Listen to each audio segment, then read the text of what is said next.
Hello student, my name is Saurabh Dubey. I am your SST teacher.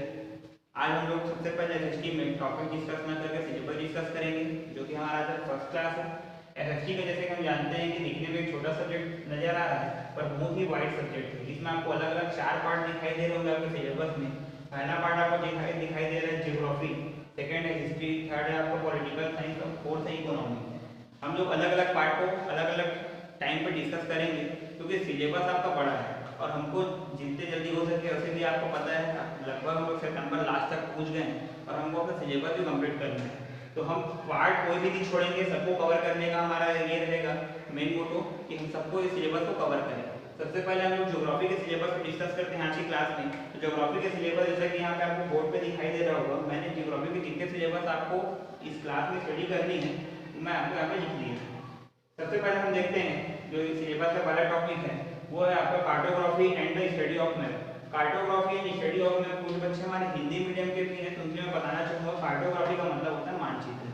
मानचित्र में हम जैसे कि अलग अलग देश का एक अलग अलग मैप होता है, जिससे हम उस देश को आइडेंटिफाई करते हैं। किसी कंट्री को हम जानते हैं कि वो कहाँ पे सिचुएटेड है पूरे वर्ल्ड में। जैसे कि हमको पता है वर्ल्ड हमारा जो अर्थ है वो एक राउंड शेप में है। हमारा इंडिया कहीं सिचुएटेड है, कहीं पे अलग कंट्री है, कहीं पे यूरोप है, कहीं पे एशिया है, अलग अलग महाद्वीप भी बटे हुए हैं। तो उसमें हमको सबसे पहले अपने अपने स्टडी करने के लिए ये देखना है कि इंडिया कहाँ पे सिचुएटेड है, क्योंकि हमारा सेकंड टॉपिक जो है चैप्टर 2 वो इंडियन इंट्रोडक्शन है। इंट्रोडक्शन में भी आपको अलग अलग पार्ट दिखाई दे रहे होंगे 2.1 से आपको 2.1.5 तक का।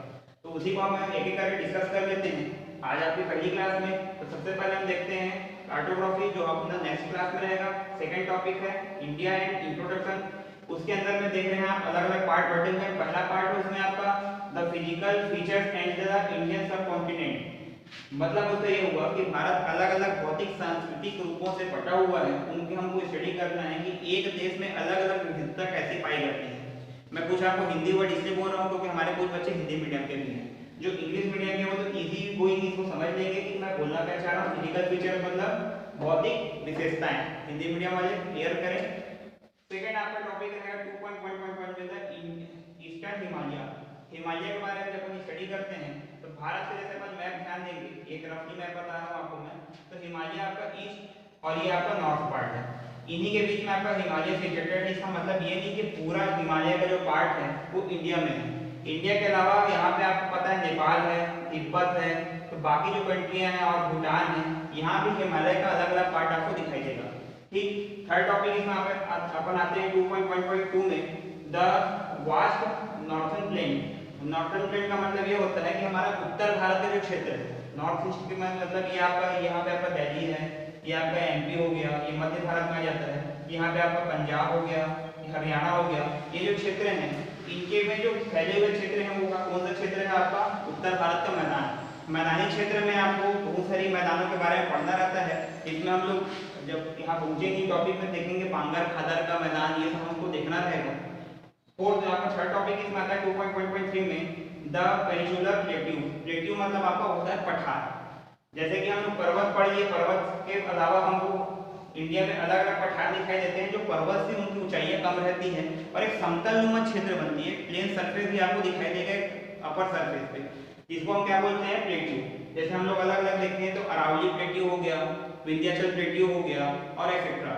ये सब प्लेट्यू के बारे में आपको स्टडी करना रहेगा इसमें 2.1.3 पे। 2.1.4 है जिसमें आपको कोस्टल प्लेन और क्या देखना है आपको आइलैंड। कोस्टल प्लेन मतलब ये होता है आपका प्रायद्वीपीय। ये आपका जो इंडिया का क्षेत्र है इसमें लगभग 7 स्टेट ऐसे हैं, 7 से 9 स्टेट जो किससे घिरे हुए हैं, आपके तटीय समुद्री रूप से घिरे हुए हैं। मैं थोड़ा हिंदी इसलिए प्रयोग कर रहा हूँ क्योंकि आप लोगों को समझ में आना चाहिए, क्योंकि इजी गोइंग आपको जब तक ये क्लियर नहीं होगा, कैलकुलेटर जब तक क्लियर नहीं होगी आपको ये नहीं पता चलेगा कि हम पढ़ क्या रहे हैं। इसलिए हम लोग अभी इस वीडियो में जितना ज़्यादा हो सके आपको फैमिलियर करने का प्रयास करना है, ठीक है। तो ये आपका हो गया क्या अलग अलग जो हम लोग यहाँ पे टेट के बारे में डिस्कस करेंगे तो क्या कहते हैं टेट मतलब होता है कोस्टल क्षेत्र। ठीक, इन्हीं टेटों का अध्ययन करना है। उसके बाद आपको नेक्स्ट टॉपिक दिखाई दे रहा है 2.1.5 में द इंडियन डिजर्ट। डिजर्ट मतलब होता है मरुस्थल क्षेत्र। मरुस्थल क्षेत्र मतलब आप लोग राजस्थान का क्षेत्र जानते हैं, राजस्थान का जो एरिया है, राजस्थान हो गया, गुजरात का कच्छ का रण क्षेत्र हो गया, थार का मरुस्थल हो गया, ये सभी जो है ये अपने चैप्टर में अलग अलग चैप्टर में डिस्कस करेंगे। चैप्टर 2 ही है, उसके अंदर ये फिफ्थ टॉपिक है ना, ध्यान रखेंगे इस चीज को, द इंडियन डिजर्ट। उसके बाद हम जो इस चैप्टर क्लोज करने के बाद अगला चैप्टर पहुंचेंगे इंडियन क्लाइमेट। क्लाइमेट मतलब होता है जलवायु। अलग अलग क्लाइमेट अलग अलग टाइम पे चेंज होते रहते हैं। जैसे कि अभी हमारा क्या चल रहा है, रेनी सीजन ओवर होने वाला है, उसका क्या आ जाएगा, विंटर सीजन आ जाएगा। तो इसी सीजन को अपन देखते हैं कि उसका इंडिया पे क्या इफेक्ट रहेगा, पूरे वर्ल्ड पे क्या इफेक्ट रहता है और हम पे क्या इफेक्ट पड़ता है। ठीक, ये पूरा स्टडी हम किसमें करेंगे, आपका चैप्टर नंबर 3 इंडियन क्लाइमेट। इसके बाद आपका सेकंड लास्ट चैप्टर है ज्योग्राफी का, the river of India and drainage system. River of India and drainage system कहने का मतलब ये है कि भारत में बहुत सारी नदियां हैं, जैसे गंगा, ब्रह्मपुत्र, यमुना, गोदावरी, और आप नॉर्थ ईस्ट के बाद ऊपर आते हैं, इधर आपका है आपका सिंधु और रावी, व्यास, सतलज, चिनाब, बहुत सारी नदियां हैं। और इन नदियों को अपना अपना एक ड्रेनेज सिस्टम है, जिससे हमको एग्रीकल्चर फील्ड में बहुत सारा हेल्प मिलता है।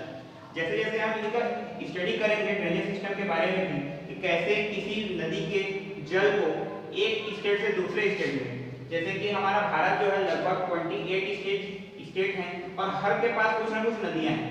उन नदियों का जो फ्लो है वो कैसे बनता है उसका स्टडी हम करेंगे किसमें, आपका chapter 4 the river of India and drainage system में। आज का हमारा लास्ट टॉपिक आज का रहेगा natural irrigation and the community depends on forest. इसमें हम देखेंगे कि कैसे कैसे अलग अलग वनस्पतियों को हमको अध्ययन करना रहता है, ठीक, जो किस पे डिपेंड करते हैं, फॉरेस्ट पे। जैसे हम लोग हर साल फॉरेस्ट मनाते हैं, फॉरेस्ट डे मतलब पर्यावरण दिवस मनाते हैं कब, 5 जून को। याद रखिए, बहुत इंपॉर्टेंट डेट है 5 जून, हमारे लिए क्या मनाए जाते हैं, हम लोग पर्यावरण दिवस के रूप में हर साल देश में मनाया जाता है। तो ये सब स्टडी आपको करना रहेगा, ये आपका एडिशनल नॉलेज रहेगा जो आपको फ्यूचर में काम आएगा। ये एक ओवरव्यू हो गया आपका ज्योग्राफी का सिलेबस का। कल हमारा पहला टॉपिक रहेगा cartography and the study of map. तो कल एक बार आप मैपिंग घर से भी स्टडी करें। कुछ डाउट आता है तो आप मेरे से पूछ भी सकते हैं। व्हाट्सएप पे हमारा जो ग्रुप बना हुआ है जिसमें आपको ये वीडियो मिला है, इसमें आप अपने डाउट भी पूछ सकते हैं। किसी भी प्रकार का कोई प्रॉब्लम होगा तो मेरा फोन नंबर भी इसमें है, आप उसमें कॉल भी कर सकते हैं। पर ये याद रखिए कि जब तक आप खुद से पढ़ाई से नहीं जुड़ेंगे आपको सफलता नहीं मिल सकती। तो आपको इजी गोइंग अगर हर चीज़ मिल रहा है तो उसका आप ज़्यादा से ज़्यादा प्रॉफिट लें, लाभ उठाएं। और जो नए बच्चे भी जुड़ रहे हैं, जो मेरे से परिचित नहीं है, उनके लिए भी ये वीडियो में खासकर बताना चाहूँगा कि जितना आप हो सके अपने आप को 3 से 4 महीने जो ये पढ़ाई में ढील दिए हुए थे, अब वो टाइम नहीं रहा, हमको जल्द से जल्द स्टडी को आगे करना है। और ये ज्योग्राफी जो है पढ़ने में बहुत मजा आएगा, इंटरेस्टिंग है। मैपिंग से हम पूरा ज्योग्राफी के एक पार्ट क्लियर करते चलेंगे। इसके अलावा हमको हिस्ट्री, पॉलिटिकल साइंस और इकोनॉमी को भी करना है। इसके एक्सप्लेनेशन मैं आपको अगले वीडियो में करूंगा इनके सिलेबसों का। पहले हमने ज्योग्राफी का एक्सप्लेन कर लिया है, अगली क्लास के लिए आप तैयार रहेंगे जो हमारा पहला चैप्टर रहेगा cartography and the study of map. Thank you.